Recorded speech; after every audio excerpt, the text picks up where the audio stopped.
Chapter 3, Part 1. Unfamiliar bed, unfamiliar room. Rolling over, James tries to go back to sleep, but maybe that's why they'd made the line so short. Just in case the nurses were to slack off and let him fall asleep in the first place, this needle is sure to wake him up the instant he moves.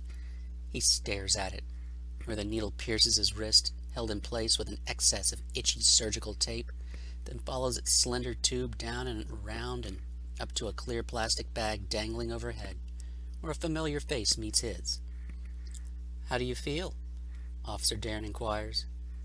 "All right," he says, his voice no more focused. "This thing kind of hurts, though." "I know," she answers, "but I'm afraid you're stuck with that for a while, at least while you're here." "Yeah," he says, glancing over at her. "Right. Burn her makeup and shoot her hairdresser. That done, she might be kind of hot." "Why are you here?" "It's Officer Darren," she reminds him. "But since I'm off duty, you can call me Marie." "I know who you are," says James. "Why are you here?" "Expecting somebody else?" she teases him. "No," he says. "I'm just here till your mother shows up," she continues. "Hope you brought a book," he mumbles. "She's on her way," Officer Darren informs him. "Yeah, I'm sure that's what she told you," says James. "Want to tell me a little more about what happened back there?" asks Officer Darren. "The truth at last," sighs James. "Sorry, I do have a job to do," she confesses. "Right, Marie," James grins. "What do you remember?" she continues. "Not a lot," says James. "Nick's dead, isn't he?" Officer Darren hesitates, but then nods. "Did you see who attacked you?" she asks. "No," James replies.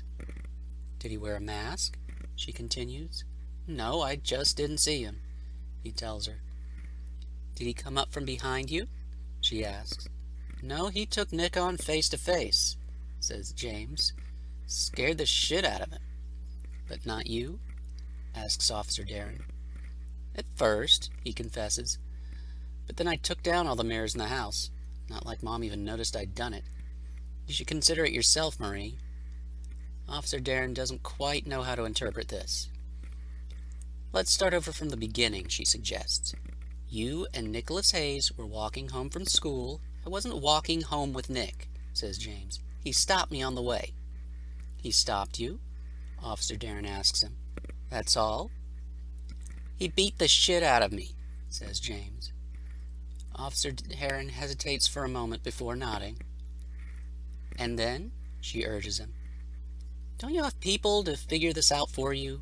They'll reconstruct the crime scene right. They'll tell you what happened, won't they?" "This is part of that process, James," Officer Darren informs him. "Right," James nods as he says. "Did you ever find that ring?" "A ring?" Officer Darren inquires. "What did it look like?" "Class ring," says James.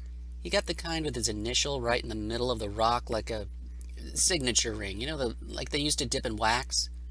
"A signet ring," Officer Darren nods.